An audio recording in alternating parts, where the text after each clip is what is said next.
And we are here. Chris Cordani here. Tony Shaffer and Karen Turk. Tony, welcome.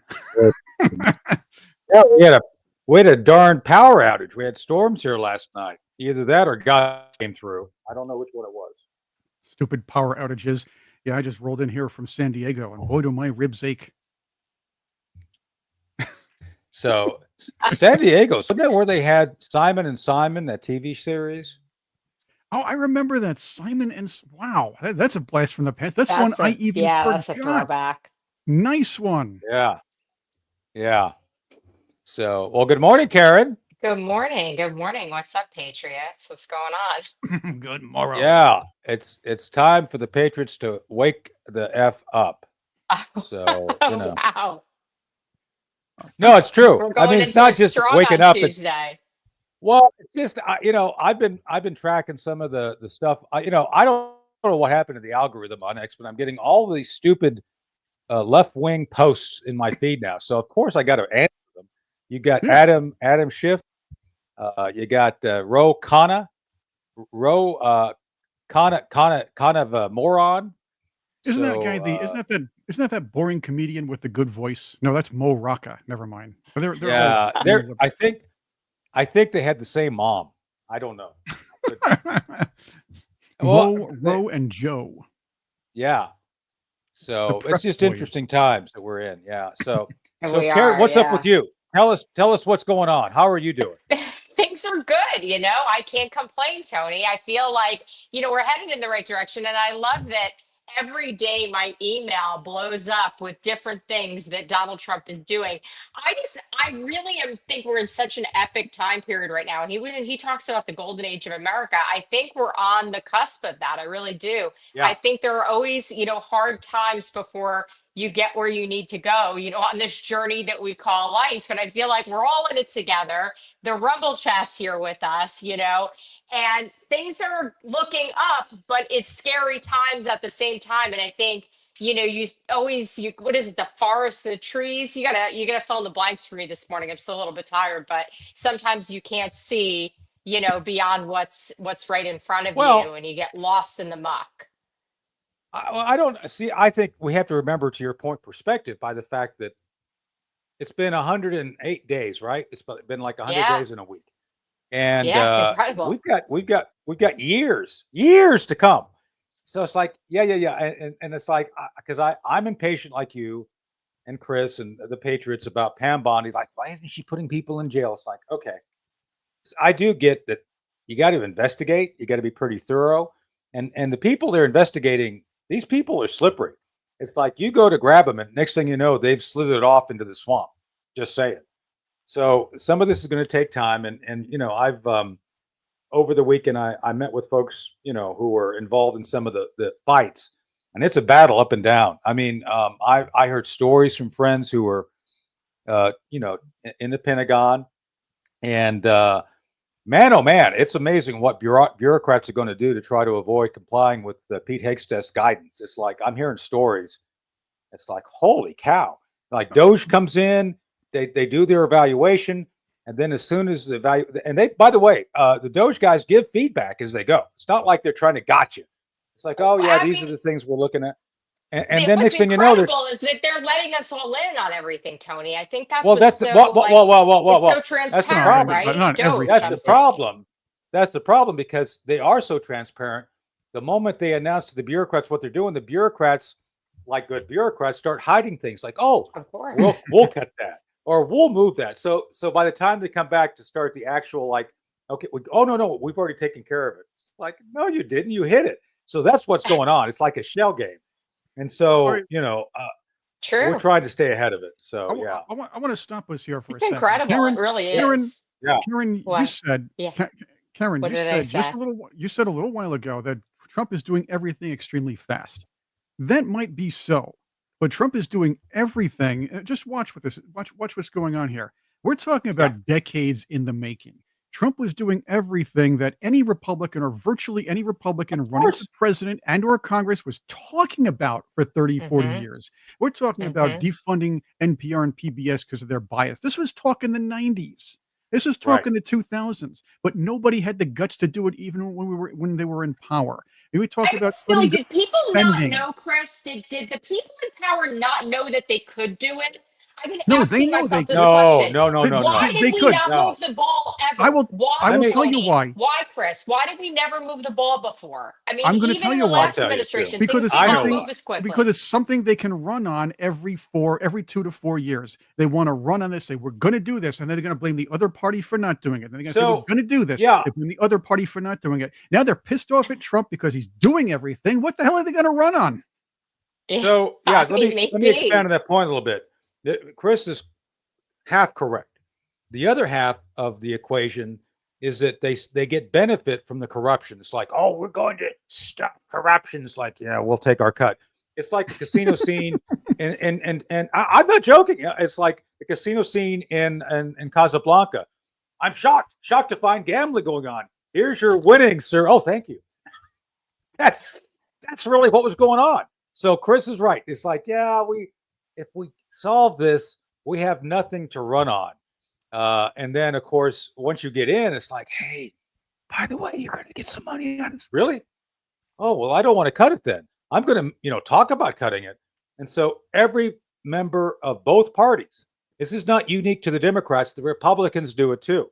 It's just the Republicans pretend that they're above us. Like, oh, yeah, we don't. There's a handful of Republicans So who you're have never saying it's engaged just in it. human nature that once people get into politics, No, they can be no, bought for the most part. no. It's not necessarily human nature. It's more about a group or herd mentality, because there are individuals who would go up there and fight it, and they would be like my friend Louis Gohmert. I don't know if you've ever met Louis. Yeah, of course. Judge Gohmert.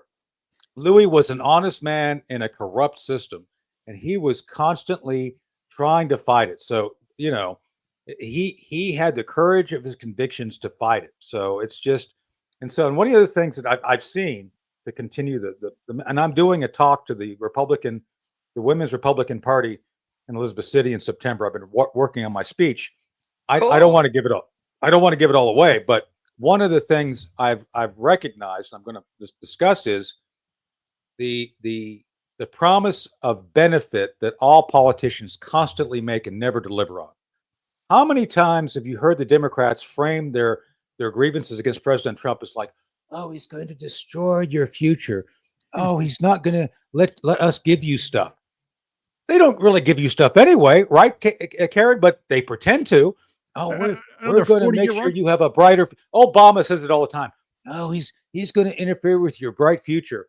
No, he's not. There is no bright future. It's a constant, it's like that old commercial. Oh, you almost got it. The dollar. Oh, you almost got it. That's what they do. But this is another thing. This is, again, an old argument, because in the 90s and 80s, you heard the left saying, oh, the Republicans are working to take all of your Social Security and all of your benefits away. They're going to make, when they say cuts, and they mean cuts to the bureaucracy, the left is going, no, they're going to cut the actual benefits, and they scare people into voting for them. It's going to hurt you.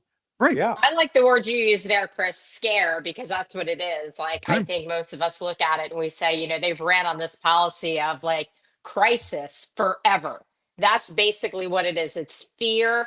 And you know what? Fear is something that, you can approach, you can try to hide from it. It's always going to be there. But it's when you fight, Tony and Chris, pun intended, that you're able to actually come up against, something that's so emotional and so scary. And look, Donald Trump basically dodged a bullet for all of us. And that's literal. He really, really did. And I think, God spoke to him, and he's now there doing things that no president before him has ever done. I've never seen so many executive orders. My email has never blown up from the communications office the way that it does, ever. So things are getting done. Is he going to have all the right people around him? No, he's not, because you just made an incredible statistic, Tony, that the majority of people can be bought, was basically how you summed it up. And I think you're probably right. And he's got to weed out the people that are falling into the bureaucratic system and turning into the product of, policy and politics, which was so eloquently stated by Chris. Well, I think part of this is good governance. Now, you guys know I'm an elected official. I was at a meeting last night, and we're about to go into budget. So, no. Hold on one second. Let me show you something. I got to show you something.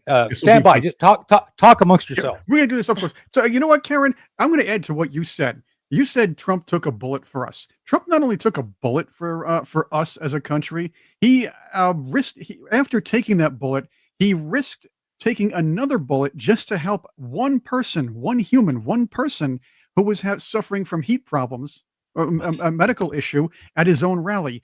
He got away from behind bulletproof glass just to help somebody else. This is something that that's classic symbolizes who him. Trump is today, and That's Trump who is as he the is. That's president. who Right. he's always been. He's Right. always been that guy. It's Great philanthropist. incredible. It's incredible to So- see, that we're actually taking the country back. I actually feel really good about things right now. I do. In light of all of the horrible things that are happening, I think it's going to take time. I think it's painful Well- when you're working through change, but I think we're headed in the right direction. Hope and With change. some Let me make tweaks, that of point course. because you have to start at all levels to do it. Now, I'm working as a county commissioner. I'm going to show you something here in a second that we were given last night. We're going to go in next week and spend 2 days, 2 full days going through, and we're the smallest county in North Carolina, by the way, just letting everybody know here, Chewan County. I came into the meeting last night and on my desk was this binder. Oh, you got to be kidding me! See, they don't want you to read Oh, look, it. they spell my name right. There it is. Oh, that's Proposed budget. Look at Oh, this. wow. We're going to spend. This is the county budget. By the way, this is all public. I'm not saying anything that's sensitive. This is what we have to go through at the local level, and we're the smallest county. Just saying. So, good governance means you are a good steward of public resources, right? So there you go. There you go. Yes, there it is. It's really nice that they actually personalized it. That's really good. That's right. That's right. It's like the pain is going to be personalized. It's like going to the doctor for like an exam, like Moon River. Anyway, By the light. I'm glad it's detailed. It has a lot of colorful tabs. It seems to be very intricately done. Somebody took a lot of time and effort in putting this together. I just hope that the inside is as detailed as the presentation that you're showing there, because I want to give a shout out to this marketing person or whoever's doing this, the secretary, whoever this is. That's the county manager. Yeah, I love that. My point I'm all being about organization. Is that we as a county and we have 2 Democrats and most of us are Republicans, but the Democrats are on board with what we're doing. This is all about governing for the benefit of the people. Like, hey, but we had to do like tax stuff last night, and I'm just telling you, you got to make some tough decisions to help people do the right thing. You can't placate them. It's like, oh, we'll say one thing in public. No. It should be that you actually walk the walk and talk the talk. That's what I'm finding. So what we have to do now is find people who are going to be good stewards of the public trust. That includes budget and policy. And to your point, Karen, this is, President Trump is going through the same thing at the national level. You got to find people who are going to be able to get their own binders of details, go through them and make the proper decision. Because right now, my point to you both and to the Patriots, people show up in Washington, they could care less about this stuff. It's like, yeah, we'll kick it down the road. We'll deficit spend. We'll do all these things to degrade the ability of the republic to survive. We don't care because we're going to make our money off of it. By the way, we make no money off this. This is not you don't get paid a lot of money. But anyway, that's the point. You have to have people who are willing to do the hard work of working within good policies. President Trump is setting up good policies. And I know I'm on a bit of a rant here, but Karen, you said it. There's been previous presidents on down the line, going back to Reagan. As a matter of fact, Reagan's the last one I think actually walked the walk and talked the talk, and even he had problems. But and I'm a Reagan guy, so I can be critical of Ronnie. But the bottom line is, you can't buy Trump. Nobody's going to buy Trump. So and he's not going to be deterred. So he's the first guy in like 3 generations that says, yeah, I'm really going to do what I said I'm going to do. And to your point, it's freaking people out. Absolutely. And it is a lot. I think it's a lot to take in. And I think there's so much happening on a daily basis because we are attacking things from all fronts. We're really in the midst of things that need to be changed so drastically that every day is full of energy. But we have never, ever, ever had a president, including President Trump, the last go around, who has cooperated with the media in the way that he is on this go around. And I want to say, like, I'm just really proud of the relationship that he has with the good media sources like Newsmax, Yeah. even Fox News at this point, that he is communicating to the American people through the news outlets that they are watching in a way that's never been done before. Jesse Waters in this Well, Doge meeting, that was yeah. incredible to watch these guys talk Yeah. about what they're doing on a daily basis. I love every minute of this. It's the best reality show out there. And, hopefully everybody is watching Newsmax and the great partners that, everybody has in this American dream that we're creating. And I do feel really positive that maybe it's going to be different because there's transparency this time. And when you show me that binder, Tony, I want to think that the same is happening, on a state level, This on a is all county no. level. This is all public. This is all on That the it's right the that county there is website. This is transparency, and I all love on the that. yeah. That's what we've needed this whole time. Yeah. Doge has been incredible for this country. We've never Yeah. had a time where we've actually gone through things with a fine-tooth comb in my lifetime, in your lifetime, and really in my parents' lifetime, even I would say. Going back generations, I don't think there's a time historically where we have actually been able to go through things with a fine-tooth comb, and as American people get answers about what our Right. taxpayer dollars are being spent on. Can you believe all the Well, money that we didn't know was being spent? I mean, it's absolutely incredible. Well, I'm going to say something that's going to be sacrilegious. So as much as I think everybody agrees with I'm going to say something that people are probably going to disagree with, but I think it has to be said. We shouldn't be giving the Pentagon $1 trillion. And I love Pete Hegseth, and I love those guys. It didn't work for Department of Education. It's not going to work for the Pentagon. You've got to practice some tough love. So as much as I think President Trump's instincts are, we got to have a stronger defense. We have to have an effective defense, Mr. President, not an expensive one. So, but this is good. So yeah, this was announced yesterday, Chris. I'm glad you brought this up. So, well, remember the movie Blazing Saddles? Well, that's kind of what Pete's going to cut. Is like work, work, work, work, work, work, work, work. All those guys in that office with the Governor Lepetamine. What a great name! They're out of there. They're going to be finding somewhere new to work. So it's as long overdue. And I can tell you from my own personal experience that that these guys that he's cutting were organizing a resistance. I don't want to get into a lot of detail for obvious reasons, but I can tell you that this is necessary because the people there at the Pentagon, they're not on with the program. Karen, as much as you and I appreciate the radical integrity and the transparency, they're not on board because that means that they'd have to show what they're doing. And most of these people don't do anything except drink coffee and watch CNN all day, right? So, well, show them the door then. Show they them can the watch door. CNN at home. Clean That's house. right. This works Clean on a few house. levels. This works on a few different levels. Like you said, Tony, there is the insider level, the level that they don't have to talk about, that these people are trying to. There's sort of a military insurgency amongst the leadership and, of course, some of the rank and file. However, if you look at the surface level where people can just discuss this, the regular Americans are going to be satisfied that that budget's going to be cut a little bit. And you and I, Tony, we've talked about it here. A lot of our army was top heavy under Biden and under Obama. Top heavy. Yeah. So yeah, I have to be a little careful here. So Fair. there was clearly there were things done by Obama before Trump came in, and especially this last time between when Biden came in. They were working because they knew there was a chance they were going to lose, and so they were doing things to essentially facilitate what I call stay behinds. They were like taking individuals, like Lois Lerner's, Jake Sullivan Juniors, like many Jake Sullivans, and hiring them to be senior government jobs like GS-15s and SESs. So they padded the roles a lot. I mean, you can't swing a dead cat at the Pentagon without hitting a senior executive. There's Beaker. And so so it's pretty radical. And I think it's it's important for us to recognize that as much as there's transparency, there's going to be those who are very skilled at hiding from transparency, right, Karen?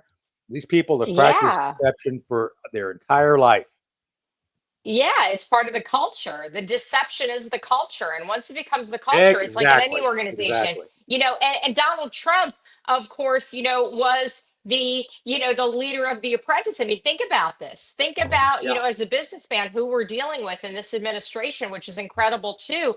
And the fact that we do have to say you're fired to people in order to clean out. And, for a lot of us, going through our careers, you get to a certain age, and there have been many times in my career, and some of you who are in the Rumble chat watched it the last time it happened, where you have to take a step back and say, you know what, I'm not in the right place. I'm not in the right job. I'm not where God wants me to be. And you take a step back and you reevaluate, and you're on to the next greatest thing. And you look back a year or two later and you say, you know what, it's really good that there was this pivot and that I was able to move on, because now I'm serving God in a better way. So, we got to let people go. And it's not always easy to fire people or to tell them that the job is not for them. I've had to fire people in my career. Not fun. But at the end of the day, we're all better for it, right? So clean house, get the people out of where they don't belong, kill the cancer, because in any organization, once you have a cancer employee, we all know how that goes. And Donald Trump was the guy who really invented the public phrase of "you're fired." So here we are. Welcome to the Trump administration. Welcome to the new golden age of America. Right. My advice to those senior executives: learn the Serenity Prayer. It'll help a great deal. Just get Yeah. You'll accept the feel things better. that you cannot change. Take my word for it. Yeah, you'll feel better. To accept the things you can't change. Exactly. So speaking of things we can accept, how about Jesus calling? Is he accepting Sure. calls? I mean, I think that was a good lead-in. I thought you were going to go into the Serenity Prayer. I was waiting. I do that for AA, but that's okay. So. Oh, that's the only time you can do it? Is that a rule? No, it's not. No, not at all. Not at all. Okay. I'm recommending Jesus calling. Karen, I'm just recommending it for the Pentagon bureaucrats who are going to need a lot of serenity. Just saying. I like it. If I could say it and not butcher it, I would. But instead, I'm going to read from the book where I won't butcher it. I'm going to read Jesus calling. So today is really good too. It always is every day. I know I say that very often. Do not search for security in the world that you inhabit. You tend to make mental checklists of things that you need to do in order to gain control of your life. If only you could check everything off your list, then you could relax and be at peace. But the more you work to accomplish that goal, the more things crop up on your list. The harder you try, the more frustrated you become. There's a better way to find security in this life. Instead of scrutinizing your checklist, focus on my attention and my presence with you. This continual contact with me will keep you in my peace. Moreover, I will help you sort out what is important on that checklist and what is not, what needs to be done now and what does not. So, and there's a little phrase at the end of this is really good. Fix your eyes not on what is seen, your circumstances, but put your effort on what is unseen, my presence. So put it in God's hands today. I think that's the message, guys. Wow. What an appropriate message from so good. Jesus. That is perfect for today's program. As a matter of fact, Karen, I'm gonna send a link to this to Sean Parnell and say, hey, you need to share this with all the people getting fired. Go for it. Here's something that it'll help. Just send it out to him. It's like, oh, by the way, you're fired, and here, listen to this. It'll make you feel better. Jesus has got you in his hands. Just chill. So it's good. what you think you're supposed to do on any given day isn't necessarily supposed to be what you're supposed to do. Like God's going to hand you things, whether it's things that don't get accomplished on your checklist because God hands you crazy tasks. Trust me, I know that every day. I know that every day. I don't know. A lot of people like the Trump "you're fired." Here is my favorite "you're fired" from the classic movie, The Adventures of Ford Fairlane. You're fired, Julie. You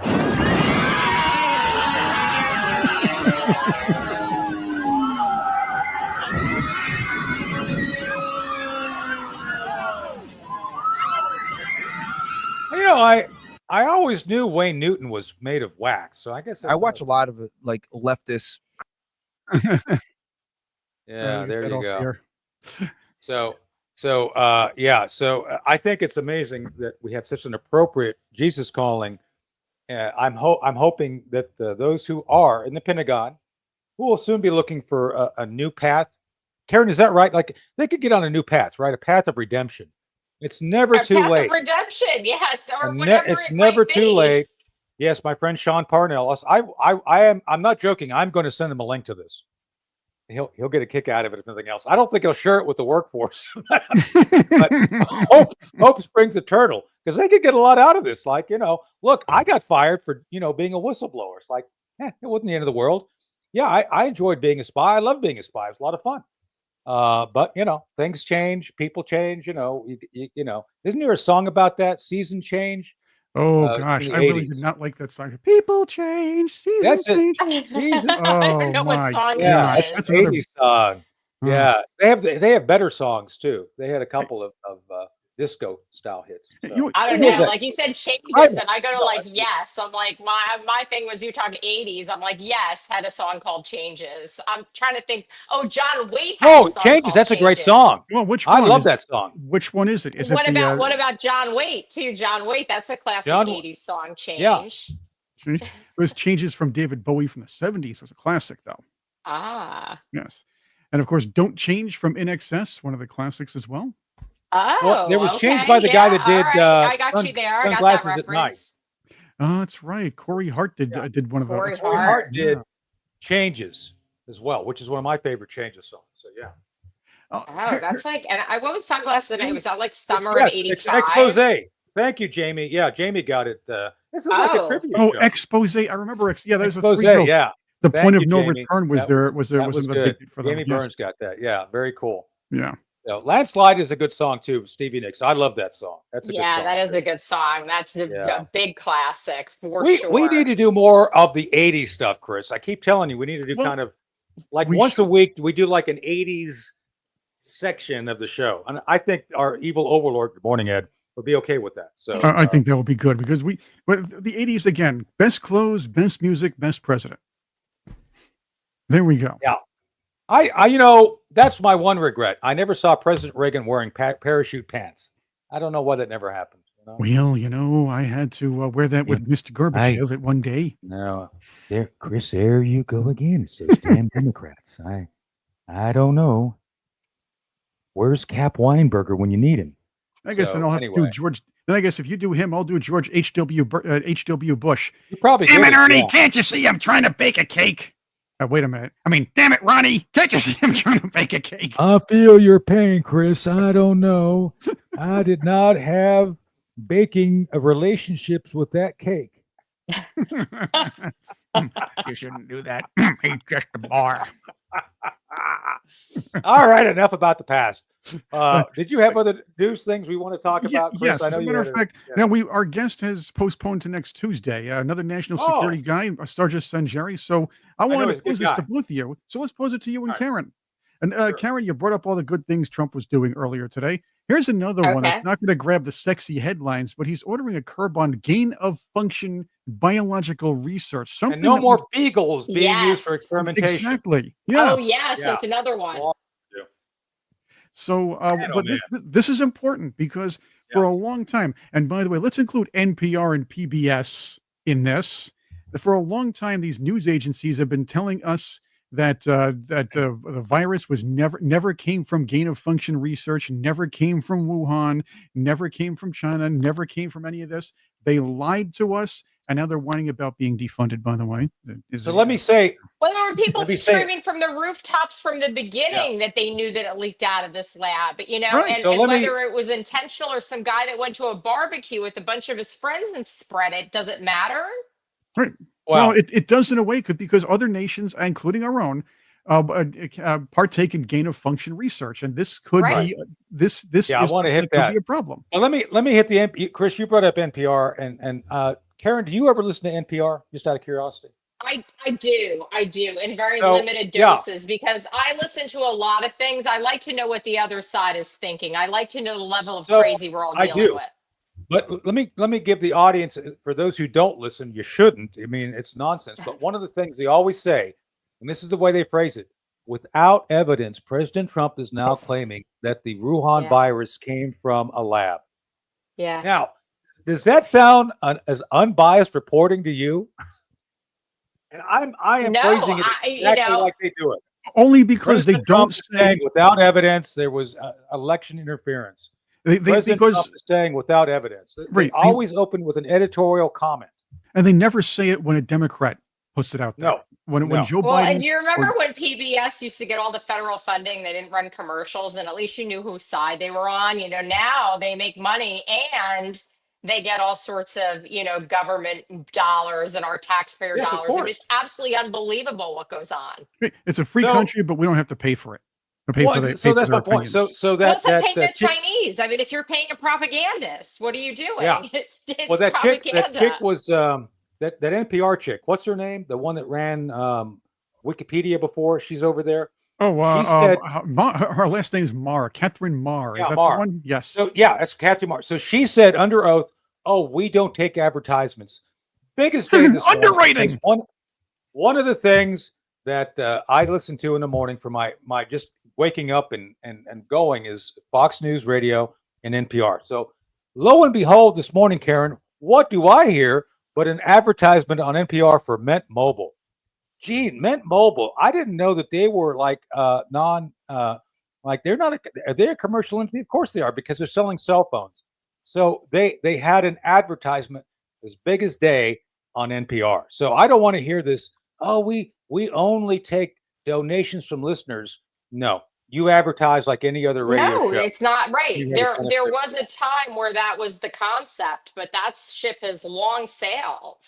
Yeah, long sailed. And in the viral thing, I mean, this is just unbelievable that, you know, not only were we funding this gain of function research and with American interests tied into this, but you know, how is it that we're funding this in this country too? Like you brought up a great point. And thank God the Beagles aren't going to be, you know, experimented on anymore, and all these changes have been made. Horrible. This is decades and decades and decades in the making. There's a lot to unravel. And as fast as we're moving, you know, in this new world that we're in, there's a lot to unpack. Well, I don't know if you knew, Karen, and this is maybe news to the audience, and Chris already knew this, that Dr. Fauci was kicked out of the Keebler elves because of experimentation on small rats in the tree. So I think he was destined for to expand out from rats to beagles eventually. There she is. I think we talked about want to hear that little last gem week. from her again? You did, huh? Yeah. Let's hear that little gem from her from a short while back at the TED Talk. Let's hear it. I think our reverence for the truth might have become a bit of a distraction. That is preventing us from finding consensus and getting important things done. Getting important things done, like pushing propaganda. Like she said, exactly. Look, the truth doesn't matter. She told you, hey, we only take donations. We don't take government funding. We don't take advertising. Oh, no. Yeah. You lied. But there's no reverence for the truth. And she even said it herself. Well, let's circle this back to what Karen was saying about the gain of function research. So the U.S. government, and by the way, there's something out there. I don't know if you can snatch it real quick, Chris, but Victoria Nuland said in the Senate under oath that we had quote unquote biolabs in Ukraine. Why do we have biolabs in Ukraine? Why are we funding the Wuhan lab in China? Why are we doing all of this funding or anything relating to bioweapons? Well, I think we know what the answer is at this point. And Catherine Marr and others were out there to give them top cover to say, President Trump claimed without evidence that the Wuhan. The best point that was made and just applies to this so perfectly too, Tony. At the beginning of this show, you made this point about people can be bought and sold. And then you talk about this lab in Ukraine, and all I can think about is Yeah, people got bought and sold. That's exactly what happened. People got into the Yeah. system and they said, "Hey, I got a buddy. He's got this contract. Hey, can you help him out? Oh, I got a little position of power now. I can help out this buddy." And then here we are, decades in the making. Yeah, I've always worked in my entire life in the beginning since I was a private. It's like I've always worked to get out of work. So it's like, yeah, I don't want to have to do it. So Yeah, well, that sounds very I don't want to do it. unionized. I don't know if you should phrase it that way. That sounds very Ah, pro-union. Get ah. out of work. Get out of work. It's like Peter, the character Peter in Office Space. We hear you're not. We're here. You're not. What is it? They say. They phrase it. I'll think of it in a second. But let's go back to Victoria Nuland here, where she admits the bio research facilities. Very interesting. Karen, what do you make of that? Chris, what do you make of it? Well, here, let's go quickly here. What I make of it is she finally admitted to it. This is after the news media, the mainstream media, including the New York Times, no surprise, had jumped on the story and said this is far right and Russian disinformation. Yes. So when the usual suspects try to tell you it's a conspiracy theory and they just pile on it, I'm not talking about just one or two having a scoop. I'm talking about every one of them, almost a Pavlovian, just jumps on this and tells you it's a conspiracy theory and it's false. Think about it. It's most likely true or partially true. So, Karen, what do you think on this thing? Because clearly there was multiple and layered denials, and then Victoria Nuland finally says, "Yeah, we've got labs." I think the system is just absolutely corrupt. And I think, again, it's just another thing that we have to unravel. I think all of this, the NIH, I mean, you could dig into the World Health Organization and where, they fit in and should we even be affiliated with them at all? It's this whole massive restructure that has to be done from everything, from the beginning. We got to take things back and we got to find out, who are the good people? Are there any good people left in this organization? Oh, or there do are. we just, take it all down? But, you were talking about it with the military. So, there are good people in all the places. We got to weed through and figure out, who is on our side, right? My old boss, General Chuck Scanlon, when he was commander of Intelligence Security Command, I was there as the chief of Army's clandestine human program back in the 90s. He was asked by a reporter, because INSCOM's a pretty big organization, Intelligence Security Command. It's a big organization. So a reporter says, "General, how many people work at INSCOM?" So Chuck kind of looks up and he says, "Oh, I don't know, about half." Wow. And he was right. It's like about half the people work. Everybody else is just kind of checking in. It's still 30% more than the government. So it's another story. I mean, is it the 80-20 rule, or 80%, or 80% of people? Like, think about it. You could go back to COVID and you could use the 80-20 rule. And I remember walking around as an unmasked person and there were a lot of people that bought in and were wearing those masks in the supermarket. About 80%, is it the 80-20 rule? So one of the leadership, I should do a book, like patent leadership principles, which I do look at once in a while. I should do a book on some of my leadership lessons. One of the lessons I've learned, Karen, having been in command, been in charge, if you want something done, give it to a busy person. Give it to someone who's already busy because they'll get it done. Because there's people, these people, Karen, that they talk a great game. It's like, "Oh, yeah, I want to put you in charge of this." "Oh, well, I don't know if I can do that. I've got, I got to wash my gerbils later this week and I might not be able to. I don't have that kind of time." Really? You work for the freaking government, for God's sake. Maybe you ought to make some time to do your work. But there's people like that out there that they feel they're basically retired in place. And I think that's what's happening right now. And the other Well, that's thing, what happens to the unions in this country. That's exactly, if you look at, the restructure that needs to happen there, it's exactly the same philosophy. I want to hit the unions, but let me finish in the Pentagon real quick. So the thing about the way they're doing this, and I think Pete Hegseth is ahead of the herd on this, is that one of the reasons you want to get rid of these generals and SES is because where they go when they retire? They go to corporate America. They get these cushy $500,000 a year retirement jobs at Raytheon and at McDonnell Douglas and Boeing. And so he's got to break that cycle, because those generals retire, and then they use all of their contacts to enrich their company. And obviously this cycle continues. And that's one of the great things about, and that's why they want Pete out of there, by the way, Karen, is because he's not owned by one of the big corporations. But back to the issue of labor. Chris, you're not in labor, are you? No, I don't think so. You're not. I haven't had a kid in a while. Sorry. That's good. That's good. You know, the rules are different up in New York. Can be pregnant now, right? Yeah. See. That's right. According to Kathy Hochul, you can do any damn thing you want, and that's right. You can be like the Wolfman, and we wouldn't know it. So as long as you pay tolls, yes. Yeah. So one of the great things about what President Trump is doing, is that he's reinvigorating unions in ways I don't think people fully understand. So first off, when you eliminate, I don't know, 5 million people, which will be happening over the next 3 years, that cheap labor goes away. That labor that has been basically lowering the value of a unit of work will raise that back up, so that good paying jobs, Karen, are actually good paying jobs, right?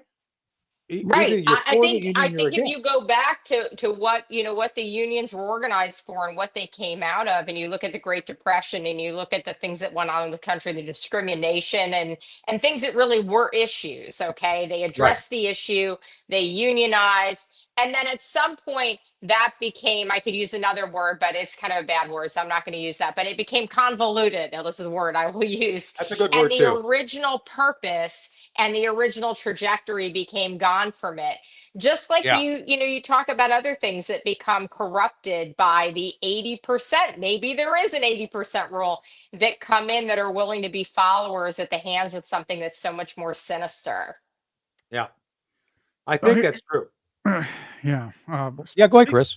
I want to get your take on a few things in a little bit, but yes, I've been in many workplaces, and I've run some as well, where you kind of wind up relying on a couple of employees, and sometimes and we fall into the habit of over relying upon them, but they're the only ones who are dependable. Other people are just they're lazy, they screw up right and left, but it's very difficult to get rid of them if they're in certain places, if they're tenured, if you will, if they've been around for a while in the union, because they don't care about working. They just know how to work the system. And they put so much work into that. They put so much work into being lazy. And if they applied themselves, they might actually be contributory workers. It's the Wally theory. You ever read Dilbert? Remember Wally from Dilbert, little bald guy that's always just goes through anything possible just to be lazy, but he actually puts more work into that. So let me tell a little story about that. So I was, very young doing the stuff I was doing, all the clandestine stuff. I was like, at 30 years old, I was the youngest ever chief of Army's clandestine program. And I was doing all these other things, which, I was youngest always, which is fine. I enjoyed it. One of the things I noticed at Defense Intelligence Agency is people like that. I remember one morning I was going to the 14th floor to see the general. And in the elevator on the 6th floor walks in, we'll just call him Todd. I won't give his last name. And then as he walks in, he breathes on me. He's already drunk. This is like 8 a.m. And so they had a bunch of these senior executives, these 15, all they did all day. And I'm not joking about this. And Karen, this is to your point about the 80-20. They would go from office to office, close the door, and drink. That's all they would do. I swear to God. So that was their full-time job, is basically staying, basically kind of this comfortable shade of kind of tipsy, because they were literally maintenance drinkers. Maintenance drinkers, for those who don't know, basically you got to drink constantly to maintain a certain level of functionality. And a whole community of them there. Yeah. I mean, that's and we knew who they were. We knew who they were. That's crazy. That's crazy. But I don't think that that's unusual. I think in any corporate environment that I've ever been in, and that's a big reason. I mean, when I left my corporate media job, I had a really cushy job. I could have gone on to another bundle of networks. I could have done a million things. And I said, you know what? I'm done. I've seen enough. And they were not day drinkers that I worked with. And, I still have a lot of great people that I met during that time of my life. But there were just things that I saw that were so unbelievable. And you're right, there were a handful of people that actually did their jobs and kept the Yeah. organization running. And the rest of it was dead weight. And some of it was cancer. And the cancer needed to be eradicated, but you dealt with the dead weight. You said, this is something that I have to accept because this is the structure here. And I got to work within the system I've been given, right? So you do the best that you can, but you can never really revamp it all on your own. And there were people that came in, I was one of those change makers and came in and shook things up and fired people and did things that I didn't necessarily love doing. And I felt like the organization was better for it. And when they sold the networks, I was offered another job, somewhere else in Florida. And I said, absolutely not. I'm done. I'm out of here. And I I could never go back to corporate America again after that. I saw too much. And that's exactly what you're talking about. The day drinking, the nonsense. You saw too much. And you said, I can't put myself in this energy anymore. I can't put myself in this position. This is not where God wants me. Yeah, as much as, people have, they've read my book, Dark Heart. When I talk about the DIA portion, I would come in early, like at 6. I would be at my desk by 6 a.m., which means I had to be up at 5 to drive in. And I would spend, I swear to God, 80% of my time managing personality and paperwork. The operational piece, 20%. Spying, going and penetrating bad guys, we could do that easy. But it was always about the internal framework and fights over turf that took most of the time. It was insane. And to your point, Karen, I don't want to be back in that corporate environment. And God bless Pete Hegsteth and all these guys who are facing that Leviathan. That's what they're fighting every day. They're fighting the Dilberts. They're fighting... well, no, Dilbert was the good one. It is Wally you're fighting. Right. And the pointy-haired boss, the middle manager, pointy-haired middle manager. And Alice. Alice is annoying too.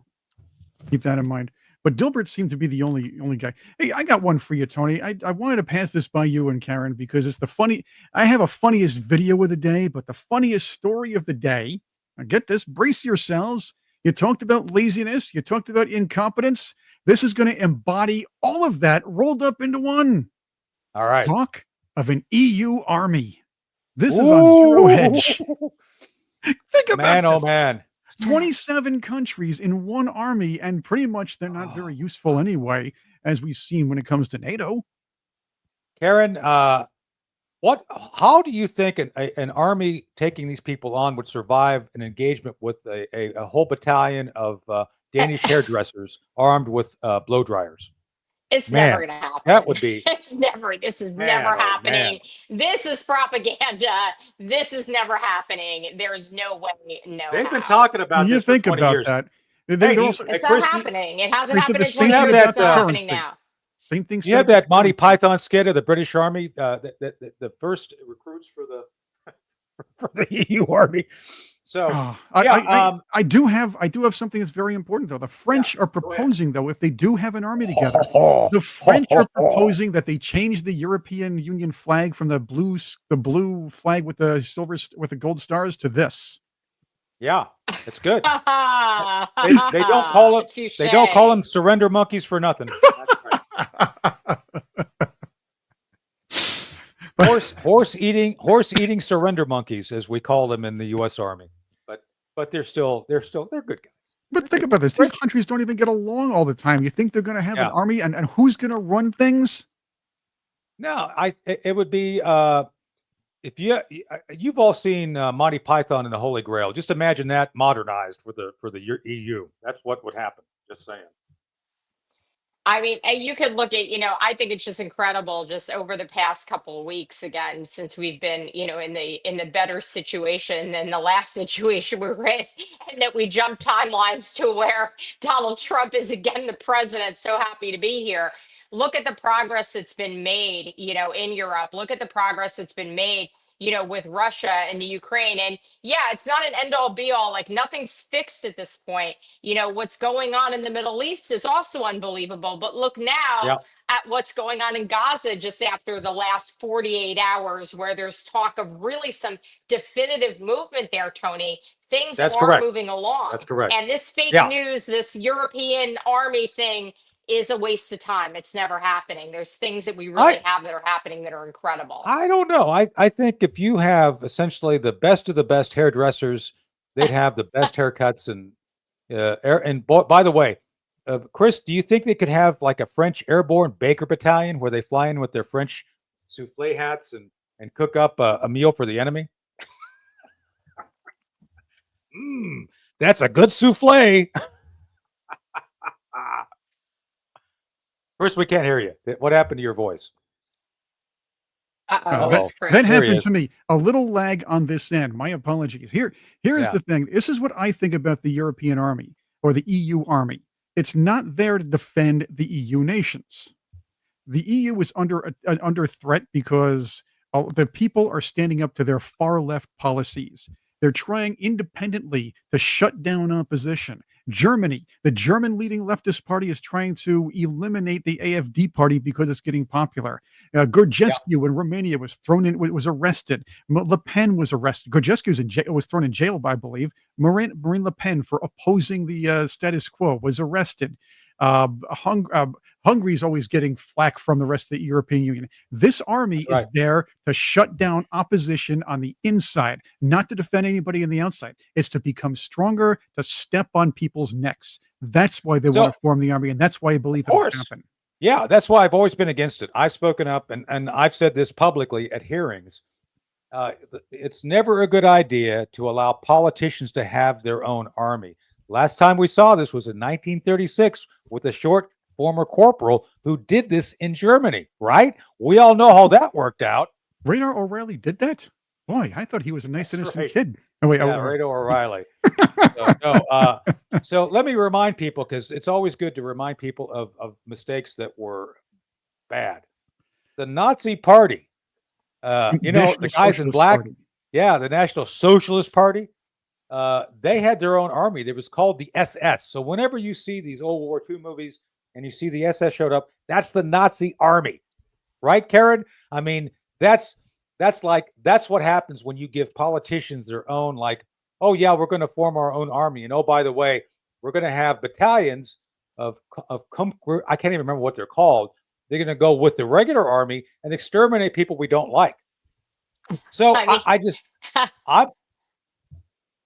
I'm just telling you history, it's now happening. It's happening. We always hear how racist and horrible we are, but a lot of these European nations, what are they doing to their Romani? I've watched videos. Go on YouTube and watch videos of Romani ghettos that these European nations shove them in. I know they're overrunning themselves with Muslim and African immigrants, but they're throwing their native Romani, if you will, in virtual, I guess, red-lined isolation neighborhoods and impoverishing them. These are horrible people. Socialism and communism never lead to good things. Socialism is a very slippery slope, Chris. But again, another thing they had in common with Hitler and Stalin, and this is the truth. They say, well, Donald Trump's tough. That means he's Hitler. No. You people on your side are the ones throwing opposing politicians and opposing journalists in jail. You're throwing ethnic groups into, you're impoverishing ethnic groups that were native to your place in ghettos. Yeah, we didn't do so well with the Indians, but we've been improving that over the years. And that's something that has to be taken into account. I do want to say again, it was the democratic socialists that started the whole rise to the Nazi power in Europe in the late 1920s in 1928 in Austria. That was what happened. They had an election, they elected in socialists, and from that moment on, they became weak economically. The country went into the toilet. To use the words of Donald Trump, it became an asshole country. I don't want to say it. I gotta be careful. But it went from being a very vibrant, beautiful, wealthy country that had affluence and beauty, and it started to deteriorate under really people that went under the guise that they were, Democrats in their own sense, and they were socialists, and they misled people, and the country became weak. And then the Nazis were able to come in and invade and kill, hundreds and thousands of Jews, including a lot of people from my family in one country alone. It's just absolutely unbelievable. Yeah. So the bottom line here, folks, EU Army, bad idea. Tried before, worked out badly. Exactly. Here's not something that was thank fun. God. Let's go back Hate again it. to the beginning of the show where Karen was saying Donald Trump did a lot of great things here. One of the fun things I like to watch when it comes to Donald Trump's presidency is he trolls the liberals very well, even when it comes to good Cats policy. and lasers. And Cats and lasers. But the funny thing is he trolls them with good policy. He is talking about some great initiatives that help Washington, the DC, in front of the DC mayor, and watch this woman just grimace because she knows that this guy is helping the city. People like it, and it's Trump. So here it is. Just watch her face when he talks. Because it's very important. So they came in by the millions illegally into our country. They just flowed in through an open border policy that was eyes over to the side, closed. Insane. And what we've done, eyes rolled. You know the numbers, but we've spinning your because we're taking them out by the thousands. We're being obstructed. It's very unfair what's happening because the court system is it's very unfair. We have to get them out fast. These are bad people. These are people that have already killed many people. Oh man, look at that face. Look at that face. Oh my God. She's looking like I hate everything he says. I want to bite him. Oh, look at that. Look at that. That biting the tongue. Oh my. Oh my. But I think she secretly it's wants so, him. he's so good. He's just such a straight shooter. I could just watch it all day. It's the best reality show out there now. Great. I mean, it's great. It's great to see someone actually take on all of the crap that we've had to deal with. Yeah. And Jamie, you're right. We need to pray for the president and his team every day. They're not perfect. He's going to make some more changes, I'm sure. He's making some audibles on the field right now. But yeah, people watching Bowser, who's I'll just say it, she's a Marxist. She's like a Marxist. She was a big supporter of BLM. They took a big section of downtown and turned it into BLM Plaza, which is now they finally got rid of the BLM. And I think it's just Marxstadt now. I think it's just for Karl Marx. Maybe they changed it. I don't know. But she's horrible. And just to see her have to be essentially unable to stop the truth hitting her like the back of Carlos Danger's hand on the mouse when he was talking to girls online. Just saying. Oh, by the way, I thought you said Bowser for a minute. So Bowser. Bowser. There you go. That's her husband. Didn't you know they got married? I don't think John Bama would do that to anybody. To himself. But that was a great video, Chris. That's a good capture. It's just amazing how these people, and of course, Antifa's back on the loose. We're probably closing out pretty soon, but if you want to check out some of Andy No's Antifa highlights or lowlights, if you will, Andy's a good guy. I've been on with him. University of Washington. Yeah. Yes, they're taking over. They try to take over the University of Washington. The Seattle police are retreating. Yeah. I don't think it's going to work out this time for him. I think Trump was held back by Bill Barr last time. True. Trump will invoke the Insurrection Act if he has to bring back order. Just saying. I don't think it's going to work out this time for him. Exactly. Well, it gets a little worse.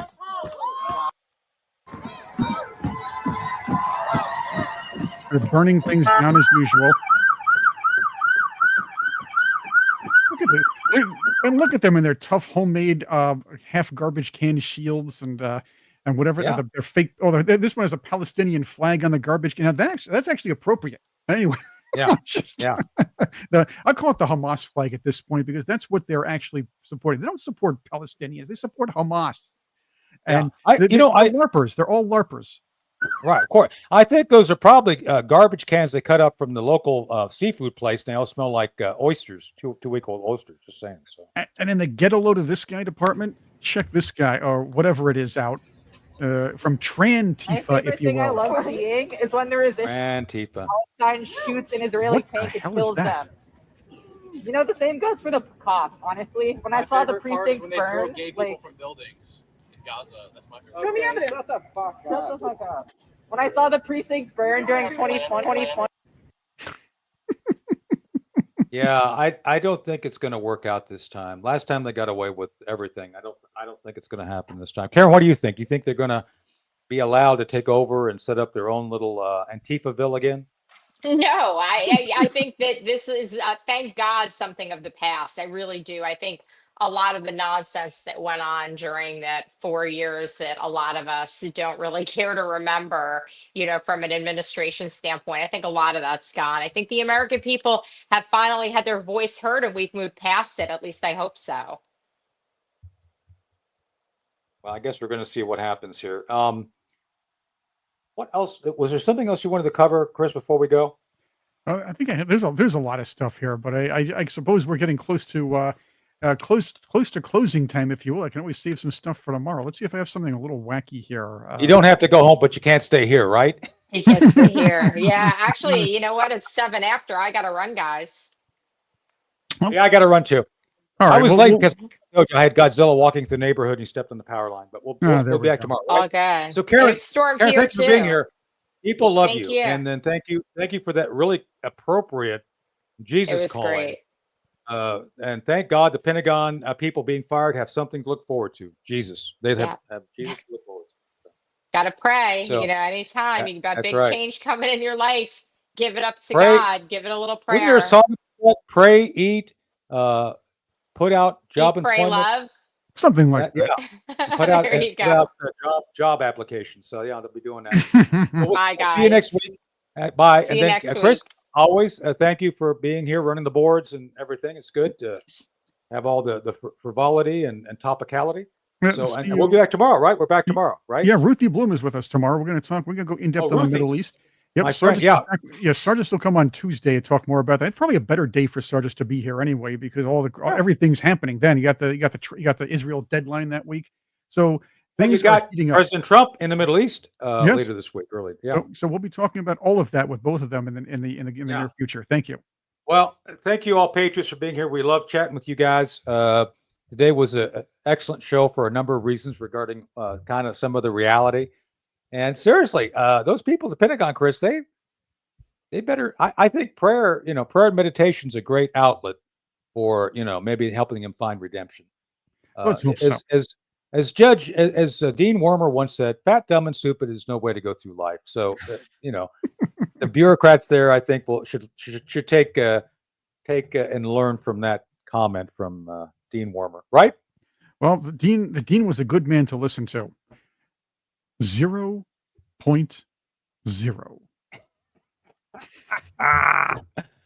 Well, Senator Blutarski is over there now, so Hey, I'd pick him over Schiff any day. So there we go. Yeah, I know. So all right, we got to go, folks. Thank you for being here. We'll see you tomorrow morning. Ooga.